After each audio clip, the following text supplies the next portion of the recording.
ওই মেয়েটা ঘুমিয়েছিল সেমিনারের হলে।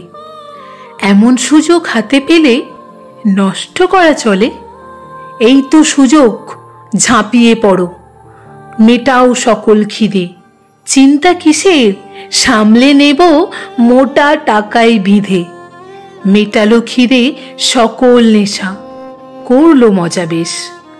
ও সাধারণ ঘরের মেয়ে হয়ে জানলো আমাদের কালোবাজারে, ওকে করেই ফেলো শেষ। থাকলো মেয়ের দেহখানা নিথর ভাবে পড়ে, বাধ্য চাকর করলো চুরি প্রমাণ লোপাট করে। তবে একটা কথাও শুনে রেখো, দেখব এবার শেষ। দেখেছ মোদের সংযম, কিন্তু দেখবে এবার দেশ। টানবো দড়ি পড়বে রাজা, মাথা হবে খান খান। প্রমাণ মোরা করবই যেন নারীরাই ভগবান।